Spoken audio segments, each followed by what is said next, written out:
ರೇಣುಕಾಸ್ವಾಮಿ ಹತ್ಯೆಯ ಕೇಸ್ನಲ್ಲಿ ಡಿ ಗ್ಯಾಂಗ್ನ ಸದಸ್ಯರು ತಪ್ಪಿಸಿಕೊಳ್ಳುವುದಕ್ಕೆ ಎಳ್ಳು ಕಾಳಷ್ಟು ಅವಕಾಶವನ್ನ ಕೊಡದೇನೆ ಪೊಲೀಸರು ದೋಷಾರೋಪ ಪಟ್ಟಿಯನ್ನ ಸಲ್ಲಿಕೆ ಮಾಡಿದ್ದಾರೆ. ಈ ಬೆನ್ನಲ್ಲೇ ಈ ದರ್ಶನ್ ಎಂಡ್ ಪಠಾಲಂಗೆ ಪೊಲೀಸರು ಮತ್ತೊಂದು ಮಾಸ್ಟರ್ ಸ್ಟ್ರೋಕ್ ಕೊಡ್ಲಿಕ್ಕೆ ಮುಂದಾಗ್ತಾ ಇದ್ದಾರೆ. ಏನದು? ಬನ್ನಿ ಅದನ್ನೇ ನೋಡ್ಕೊಂಡು ಬರೋಣ.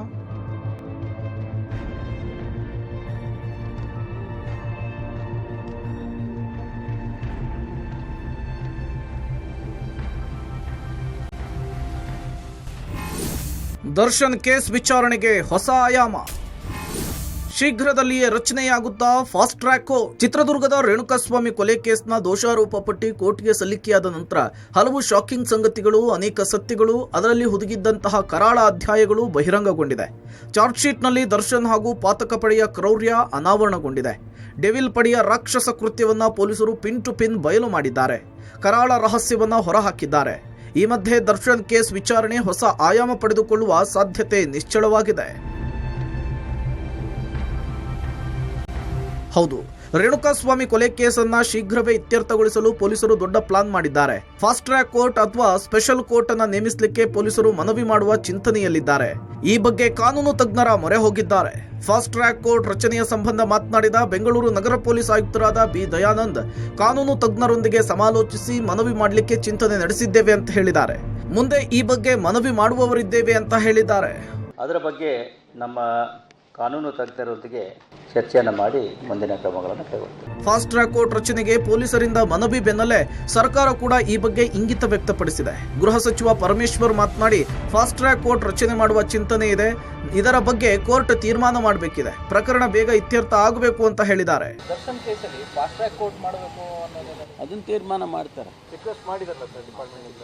ಅದರಿಗೆ ಕೋರ್ಟ್ ತೀರ್ಮಾನ ಮಾಡುತ್ತೆ. ಅದು ಒಂದು ಚಿಂತನೆ ಇದೆ.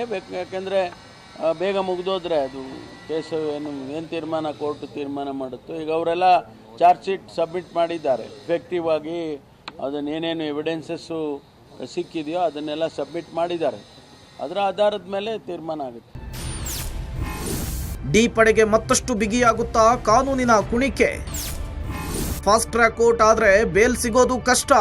ಹೌದು, ರೇಣುಕಾಸ್ವಾಮಿ ಕೊಲೆ ಕೇಸ್ನಲ್ಲಿ ಪರಪ್ಪನ ಅಗ್ರಹಾರದಿಂದ ಬಳ್ಳಾರಿ ಜೈಲಿಗೆ ಶಿಫ್ಟ್ ಆಗಿ ಒದ್ದಾಡ್ತಾ ಇರುವ ದರ್ಶನ್ ಚಾರ್ಜ್ ಶೀಟ್ ಸಲ್ಲಿಕೆಯ ಬೆನ್ನಲ್ಲೇ ಜಾಮೀನಿಗಾಗಿ ಸರ್ಕಸ್ ಮಾಡ್ತಿದ್ದಾರೆ. ಬೇಲ್ ಪಡೆದು ಸೆರೆಮನೆಯಿಂದ ಮುಕ್ತಿ ಪಡೆಯಲಿಕ್ಕೆ ಕಸರತ್ತನ್ನು ಮಾಡ್ತಿದ್ದಾರೆ. ಆದರೆ ಇತ್ತ ಮಾತ್ರ ಪೊಲೀಸರು ದರ್ಶನ್ ಅವರ ಪಡೆಗೆ ಕಾನೂನಿನ ಬಿಗಿ ಹಿಡಿತವನ್ನು ಮತ್ತಷ್ಟು ಗಟ್ಟಿ ಮಾಡಲು ಪಣ ತೊಟ್ಟಿದ್ದಾರೆ. ಹೀಗಾಗಿಯೇ ರೇಣುಕಾಸ್ವಾಮಿ ಕೊಲೆ ಕೇಸ್ನ ವಿಚಾರಣೆಗಾಗಿ ತ್ವರಿತಗತಿ ನ್ಯಾಯಾಲಯ ಅಥವಾ ವಿಶೇಷ ಕೋರ್ಟ್ನ ಚಿಂತನೆಯಲ್ಲಿದ್ದಾರೆ ಪೊಲೀಸರು. ಒಂದು ವೇಳೆ ಫಾಸ್ಟ್ ಟ್ರ್ಯಾಕ್ ಕೋರ್ಟ್ ರಚನೆಯಾದ್ರೆ ದರ್ಶನ್ ಅಂಡ್ ಗ್ಯಾಂಗಿಗೆ ಜಾಮೀನು ಸಿಗೋದು ಕೂಡ ಕಷ್ಟ ಸಾಧ್ಯ. ಅಂದ ಹಾಗೆ ಫಾಸ್ಟ್ ಟ್ರ್ಯಾಕ್ ಕೋರ್ಟ್ ಹೇಗಿರುತ್ತೆ, ದರ್ಶನ್ಗೆ ಹೇಗೆ ಕಂಟಕವಾಗುತ್ತೆ ಅನ್ನೋದನ್ನ ತೋರಿಸ್ತೀವಿ ನೋಡಿ. ಫಾಸ್ಟ್ ಟ್ರ್ಯಾಕ್ ಕೋರ್ಟ್ ಮಾಡಿದ್ರೆ ದರ್ಶನ್ಗೆ ಸಂಕಷ್ಟ. ತ್ವರಿತಗತಿ ನ್ಯಾಯ ನೀಡುವ fast track court. Fast track court ರಚನೆಯಾದ್ರೆ ವರ್ಷದಲ್ಲಿಯೇ ವಿಚಾರಣೆ ಅಂತ್ಯ. ಪ್ರಕರಣದ ತೀರ್ಪು ಕೂಡ ಬೇಗನೆ ಬರುತ್ತೆ. ಫಾಸ್ಟ್ ಟ್ರ್ಯಾಕ್ ಕೋರ್ಟ್ ರಚನೆಯಾದ್ರೆ ದರ್ಶನ್ಗೆ ಜಾಮೀನು ಕಷ್ಟ. ವಿಚಾರಣೆ ನಡೆಯುವಾಗ ಬೇಲ್ಗೆ ಆಕ್ಷೇಪಣೆ ಸಲ್ಲಿಸಲಾಗುತ್ತೆ. ವಿಚಾರಣೆ ಮುಗಿಲಿ ಅಂತೇಳಿ ಪೊಲೀಸರು ಕೇಳ್ಕೊಳ್ಬಹುದು. ಆರೋಪಿ ಪ್ರಭಾವಿಯಾಗಿರೋದ್ರಿಂದ ಸಾಕ್ಷ್ಯನಾಶದ ಕಾರಣ ಕೊಡಬಹುದು. ಜಾಮೀನು ನೀಡದಂತೆ ಪೊಲೀಸರು ಆಕ್ಷೇಪವನ್ನು ಸಲ್ಲಿಸಬಹುದು. ಒಟ್ನಲ್ಲಿ ರೇಣುಕಾಸ್ವಾಮಿ ಕೊಲೆ ಕೇಸ್ನ ತನಿಖೆ ಕೊನೆಯ ಘಟ್ಟ ತಲುಪಿದ್ದು ಫಾಸ್ಟ್ ಟ್ರ್ಯಾಕ್ ರಚನೆಯಾದ್ರೆ ದರ್ಶನ್ ಹಾಗೂ ಸಹಚರರಿಗೆ ಸಂಕಷ್ಟವನ್ನು ತಂದೊಡ್ಡುತ್ತಾ ಅನ್ನೋದೇ ಸದ್ಯಕ್ಕಿರುವ $1 ಮಿಲಿಯನ್ ಪ್ರಶ್ನೆ. Crime bureau, public TV.